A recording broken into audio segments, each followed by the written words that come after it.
तर आपण अशासकीय सदस्यांनी मांडलेले अशासकीय प्रस्ताव विधेयक याची चर्चा कधी केली आहे असं आम्हाला आठवत नाही.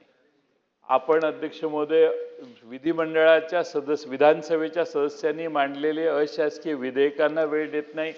अर्ध्या तासाच्या चर्चा आजचं जर ऑर्डर ऑफ द डे बघितलं तर 4 चर्चा आज अध्यक्ष महोदय सुधीर मुनगंटीवार साहेबांच्या आपण एकाच दिवशी लावलेल्या आहेत. आता ह्या प्रोग्रामही दाखवायच्या आणि पुढे ढकलायच्या ही आपली सध्याची अध्यक्ष महोदय पद्धत आहे. 2 मिनिटं माझं अध्यक्ष हे अशासकीय विधेयकाचंच बोलतोय मी साहेब. शेवटच्या पानावर अशासकीय कामकाज लिहिलंय त्याला प्रायोरिटी शेवटची.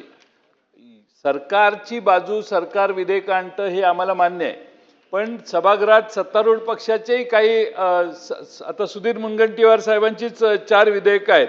दारूबंदी, कारागृह, धर्म स्वातंत्र्य विधेयक, मोटर वाहन. आता याला न्याय दिवसभरात कधी देणार? आज हे आपण अध्यक्ष महोदय आपण हा जो कागद केलाय 20 पानाची ऑर्डर ऑफ द डे आहे. 20 पानाची. पहिल्या दिवशी सकाळी 9:30 ते 11:15 अध्यक्ष महोदय 7 लक्षवेधी आहेत. आपलं लक्ष वेधतोय ते त्या लक्षवेधींच्या संख्येकडे वेधतोय. मी आता परत 7 आता लक्षवेधी करायचे आहेत. त्यानंतर शासकीय विधेयक तुम्हाला मंजूर करायचंय. त्यानंतर म्हणजे जनसुरक्षा विधेयक.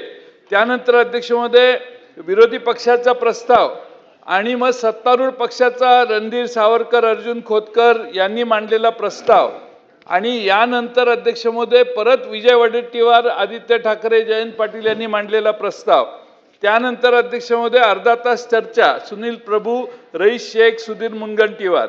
अध्यक्ष महोदय देवराव भोगळे, नितीन राऊत, सुधीर एका दिवशी अध्यक्ष महोदय 8 अर्धा तास चर्चा आणि अशासकीय विधेयक 4. मला कळत नाही अध्यक्ष महोदय. मी या सभागृहात आता 37 वर्ष काम करतोय. एवढा सावळा गोंधळ आणि काम रेटायची पद्धत आणि रेकॉर्डला दाखवणं अध्यक्ष महोदय काय मिळतं आपल्याला ह्याचं? काय म्हणजे लक्षवेधी सूचनेलाही उत्तर सरळ येत नाहीत. लक्षवेधी सूचनेला सकाळी मंत्री हजर नसतात बऱ्याच वेळेला. मग त्या दुपारच्या सेशनला त्या लक्षवेधी सूचना घेतल्या जातात. अध्यक्ष महोदय सरकार राज्याच्या विधानसभेच्या अशासकीय प्रस्तावाला काहीतरी न्याय मिळावा आणि आता ते अहवाल मांडतायत.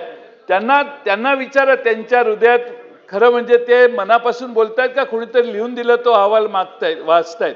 आणि अध्यक्ष महोदय न्यायच मिळालेला नाही. त्यामुळे आता सुधीर मुनगंटीवार साहेब नाही आहेत.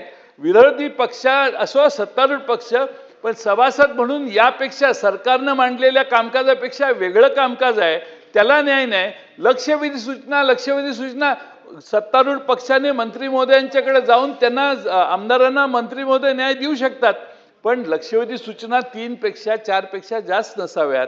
पण पहिल्या 2-3 दिवस हे सूत्र पाळलं पण पुढं पाळलंच नाही. आणि काल आता तुम्ही सांगितलं काल अध्यक्ष महोदय आपण कशावर भाष्य केलं ते गिलोटीन होतं 5:30 वाजता. त्याच्या आधी तुम्ही आम्हाला बोलायला संधी कधी दिली? 2-2:30 वाजता. आणि अध्यक्ष महोदय त्याच्या आधी तुम्ही बाकीचा बिझनेस करून घेता. म्हणजे पुरवणी मागण्यांनाही भरपूर वेळ द्यायची तयारी सरकारची नाही. अध्यक्ष महोदय अशी विधानसभा मी गेल्या 38 वर्षात कधी बघितलेली नव्हती. असा सगळा चुतडा लोकशाहीचा करण्याचं काम सध्या जर होत असेल अध्यक्ष महोदय तर सभागृहात येणंच आवश्यक नाही असं वाटायला लागले अध्यक्ष महोदय. म्हणून माझी आपल्याला विनंती आहे की हा यांचा अहवाल आहे ठीक आहे, पण या अहवालाला माझा विरोध आहे. माझी मतं आपण लक्षात घ्या आणि आपल्या कामकाजात सुधारणा केल्या पाहिजेत. आज दुपारी BSCची मीटिंग आहे.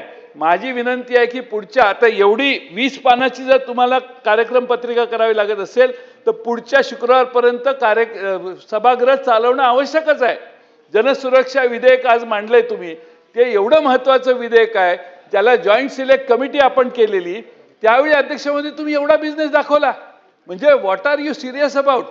आम्हाला सांगा तुम्हाला काय नक्की सरकारला उद्देश आहे का? आपल्या यांच्यासमोर मांडायचं आम्ही भाषणं करतो त्यावेळी समोर मंत्री तर नसतातच. आता हा पहिला ब्लॉक सगळा मोकळा आहे. त्यामुळे अध्यक्ष महोदय मंत्री नसतात, मंत्र्यांची उत्तरं येतात त्यावेळी आम्हाला इथं दालनात इकडं बसलेले लॉबीमध्ये गॅलरीमध्ये बसणारे अधिकारी काही लिहून घेतात नाही. आज बऱ्यापैकी संख्या दिसते, तुमच्या सगळ्यांचं अभिनंदन. पण अध्यक्ष महोदय, फार वाईट अवस्था आहे आणि त्यामुळं लोकशाहीचा गाभा या विधानसभेत आहे आणि विधानसभेतला हा गाभा मरून देऊ, म्हणजे आत्मा मरून देऊ नका, एवढीच माझी आपल्याला विनंती आहे. एक मिनिट. सन्माननीय अध्यक्ष महोदय, ही पहिली वेळ अशी आहे की आपण चेअरपर्सन म्हणून संपूर्णपणे जयंतरावांचं ऐकून घेतलं. इथं अतुलजी भास्करराव बसलेले आहेत. एक मिनिट. अहो, पहिली वेळ अशी आहे की तुम्ही चेअरपर्सन म्हणून आमचं ऐकून घेताय, म्हणून जरा ऐकून घ्या. आम्ही काही वेगळं बोलत नाही. अध्यक्ष महोदय, इथं अतुलजी भास्करजी बसलेत, आमचे परागजी अळवानी कुठे दिसत नाहीत. यांची मागची सगळी अशासकीय बिलं काढून बघा. सुधीरभाऊ मुनगंटीवारांची काढून बघा, आमची नका काढून बघू. ती अशासकीय बिलं म्हणून आपण जरी स्वीकारली नाही तरी भविष्यामध्ये सरकारला ती बिलं म्हणून स्वीकारावी लागतील. अशा प्रकारची मार्गदर्शक बिलं ही अशासकीय असतात. भविष्यामध्ये त्याचं रूपांतर हे बिलांमध्ये होतं, सरकारच्या वतीनं कायद्यामध्ये होतं. अशासकीयचा अर्थ ते सरकारने मांडलेली नाही.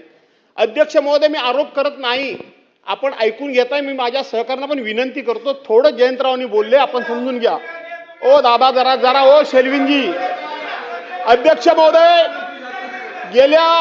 गेल्या 400 अधिवेशनमध्ये एकदाही अशासकीय विधेयकावर चर्चा झालेली नाही, एकदाही झालेली नाही.